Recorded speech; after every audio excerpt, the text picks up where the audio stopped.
Hi hello friends, ಇವತ್ತಿನ recipe ಸೋರೆಕಾಯಿ ಕಡಲೆಬೇಳೆ ಸಾಗು. ಇದು ಚಪಾತಿ, ದೋಸೆ, ಇಡ್ಲಿ, ಮುದ್ದೆ ಜೊತೆಗೂ ಚೆನ್ನಾಗಿರ್ತೈತೆ.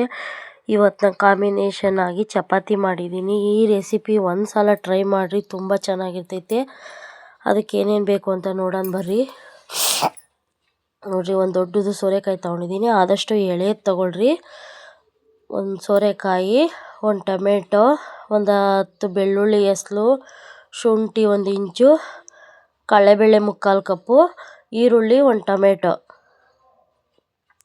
ಸೇಮ್ ಮಟನ್ ಸಾಂಬಾರು ಇದ್ದಂಗೆ ಇರ್ತೈತೆ. ಪುದೀನ ನೋಡಿರಿ, ಸ್ಪೈಸಸ್ಸು ಇದು ಮರಾಠಿ ಮೊಗ್ಗು, 3 ಲವಂಗ, ಒಂದು ಅರ್ಧ ಸ್ಪೂನ್ ಜೀರಿಗೆ, ಅರ್ಧ ಸ್ಪೂನ್ ಸೋಂಪು, ಚಕ್ಕೆ ತೊಗೊಂಡಿದ್ದೀನಿ. ದಾಲ್ ಸ್ಪೈಸಸ್ಸು ನಿಮಗೆ ಬೇಕು ಅಂದರೆ ಸ್ವಲ್ಪ ಕಸೂರಿ ಮೇಥಿನೂ ಹಾಕೊಳ್ರಿ. ಸೇಮ್ ಇದು ಮಟನ್ ಸಾಂಬಾರು ಥರನೇ ಇರ್ತೈತೆ. ನೋಡಿರಿ, ಈ ಕಡೆ ನಾನು ಒಂದು ಬಾಣಲಿ ತೊಗೊಂಡಿದ್ದೀನಿ. ಅದಕ್ಕೆ ಬಾಣಲಿಗೆ ಅವಾಗೆ ಕಟ್ ಮಾಡ್ಕೊಂಡಿರೋ ಈರುಳ್ಳಿ ಚಿಕ್ಕ ಚಿಕ್ಕದಾಗಿ ಕಟ್ ಮಾಡ್ಕೊಂಡಿದ್ದೀನಿ. 1 ಟೊಮೆಟೊ, ಶುಂಠಿ 1 ಇಂಚು, ಅದನ್ನು ಚಿಕ್ಕ ಚಿಕ್ಕದಾಗಿ ಕಟ್ ಮಾಡ್ಕೊಂಡಿದ್ದೀನಿ. ಬೆಳ್ಳುಳ್ಳಿ ಒಂದು 10 ಎಸಳು. ಅದನ್ನು ಸ್ವಲ್ಪ ಎಣ್ಣೆಗೆ ಫ್ರೈ ಮಾಡ್ಕೊಬೇಕು ಇವಾಗ. ನೋಡಿರಿ, ಕೊತ್ತಂಬರಿ ಸೊಪ್ಪು ನೀಟಾಗಿ ವಾಶ್ ಮಾಡಿ ಹಾಕ್ಕೊತಾ ಇದ್ದೀನಿ. ಸ್ವಲ್ಪ ಇಲ್ಲಿ ಪುದೀನ ಇರಲಿಲ್ಲ, ನೀವು ಬೇಕು ಅಂದರೆ ಪುದೀನೂ ಹಾಕ್ಕೊಳ್ರಿ. ಇವಾಗ ಆಲ್ ಸ್ಪೈಸಸ್ ಹಾಕ್ತಾಯಿದ್ದೀನಿ. ಒಂದು ಸಲ ಈ ರೆಸಿಪಿ ಟ್ರೈ ಮಾಡಿರಿ, ತುಂಬ ಚೆನ್ನಾಗಿರ್ತೈತಿ. ಚಪಾತಿ, ದೋಸೆ, ಇಡ್ಲಿ, ಮುದ್ದೆ ಎಲ್ಲದ್ರ ಜೊತೆ ಚೆನ್ನಾಗಿರ್ತೈತೆ. ನೋಡಿರಿ, ಇವಾಗ ನಾನು ಇದಕ್ಕೆ ಒಂದು 2 ಸ್ಪೂನ್ ಎಣ್ಣೆ ಹಾಕ್ತಾಯಿದ್ದೀನಿ. ಎಣ್ಣೆ ಹಾಕಿ ಸ್ವಲ್ಪ ಫ್ರೈ ಮಾಡ್ಕೊಳ್ರಿ. ಇದನ್ನು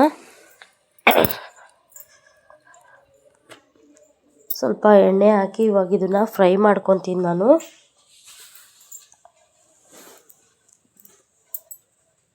ನೋಡಿ, ಚೆನ್ನಾಗಿ ಫ್ರೈ ಮಾಡ್ಕೊತಾ ಇದ್ದೀನಿ. ಅದು ಫ್ರೈ ಮಾಡಿಕೊಂಡು ಅದು ಸ್ವಲ್ಪ ಸಾಫ್ಟ್ ಆಗೋವರೆಗೂ ಎಣ್ಣೆಗೆ ಫ್ರೈ ಮಾಡ್ಕೊಬೇಕು. ಅದು ಸಾಫ್ಟ್ ಆಗಲಿ ಅಷ್ಟೊತ್ತಿಗೆ ಈ ಕಡೆ ನಾನು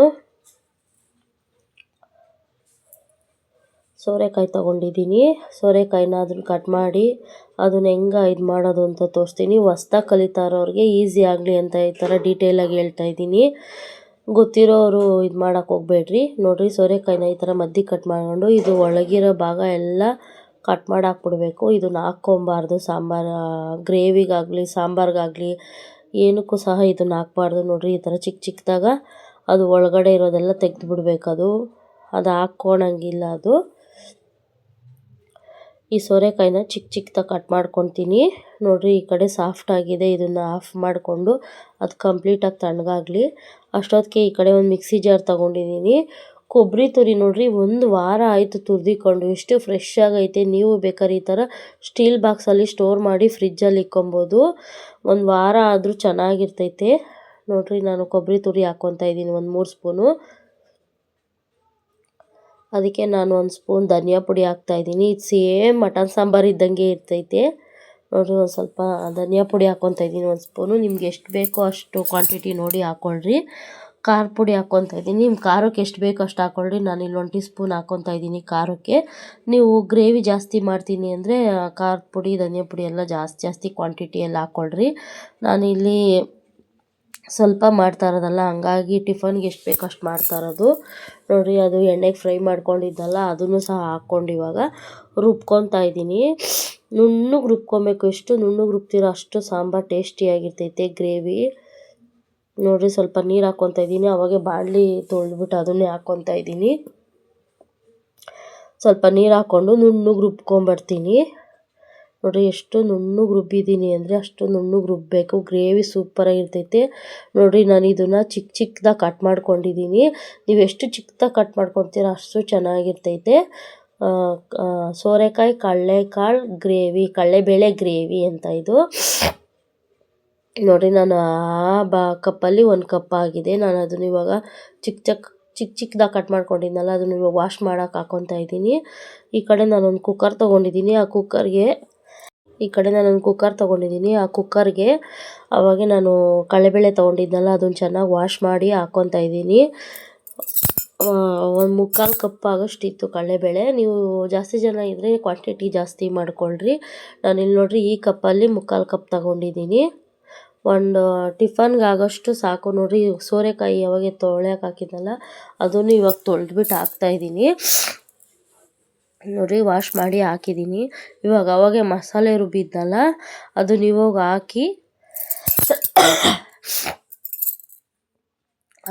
ಹಾಕಿ ಚೆನ್ನಾಗಿ ಮಿಕ್ಸ್ ಮಾಡ್ಕೊಬೇಕು. ನಿಮಗೆ ಬೇಕು ಅಂದರೆ ನೀರು ಜಾಸ್ತಿ ಇಕ್ಕೊಂಡ್ರೆ ಇದು ಸಾಂಬಾರು ರೀತಿಯೆಲ್ಲ ಆಗುತ್ತೆ.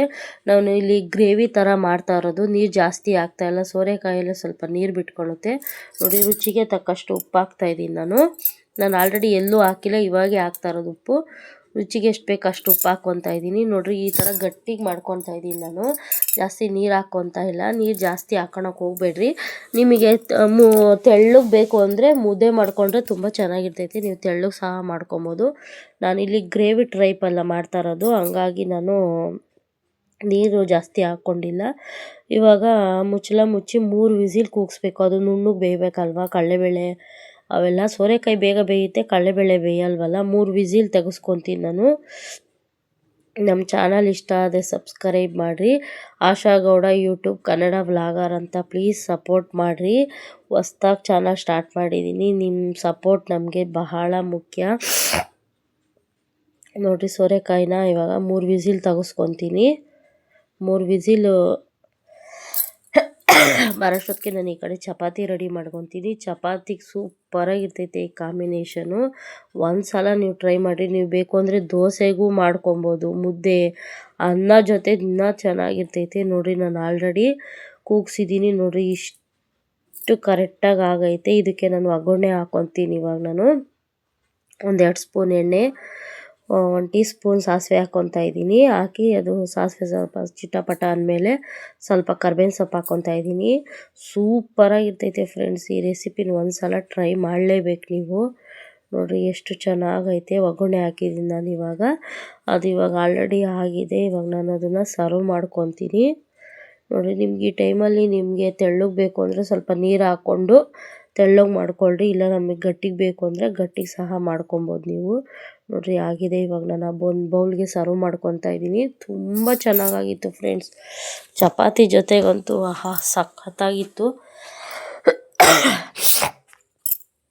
ನೋಡಿರಿ. ನಾನಿಲ್ಲಿ ಚಪಾತಿ ಮಾಡಿದ್ದೀನಿ, ಚಪಾತಿಗೆ ಸರ್ವ್ ಮಾಡ್ತಾಯಿದ್ದೀನಿ. ಎಷ್ಟು ಚೆನ್ನಾಗಾಗಿತ್ತು ಅಂದರೆ ಅಷ್ಟು ಚೆನ್ನಾಗಾಗಿತ್ತು ನೋಡಿರಿ. ಒಂದು ಬೌಲಲ್ಲಿ ಹಾಕ್ಕೊತಾ ಇದ್ದೀನಿ ನೋಡಿರಿ. ಈ ಥರ ಇರಬೇಕು. ಅದು ಜಾಸ್ತಿ ಗಟ್ಟಿಗೂ ಇರಬಾರ್ದು, ಜಾಸ್ತಿ ತೆಳ್ಳಗೂ ಇರಬಾರ್ದು ನೋಡಿರಿ. ಈ ಥರ ಇರಬೇಕದು. ಇವಾಗ ಆಲ್ರೆಡಿ ಆಯಿತು ಇದು ನೋಡಿ. ನಾನು ತೋರಿಸ್ತಾ ಇದ್ದೀನಿ. ನಾನಿವಾಗ ಚಪಾತಿ ಜೊತೆ ಸರ್ವ್ ಮಾಡ್ತಾಯಿದ್ದೀನಿ. ತುಂಬ ಚೆನ್ನಾಗಿರ್ತೈತೆ. ಪ್ಲೀಸ್ ಲೈಕ್ ಮಾಡಿರಿ, ಕಮೆಂಟ್ಸ್ ಮಾಡಿರಿ, ನಿಮ್ಮ ಫ್ರೆಂಡ್ಸು ಫ್ಯಾಮಿಲಿಗೆ ಶೇರ್ ಮಾಡಿರಿ. ನಮ್ಮ channel Asha Gowda YouTube Kannada vlogger ಅಂತ. Thank you.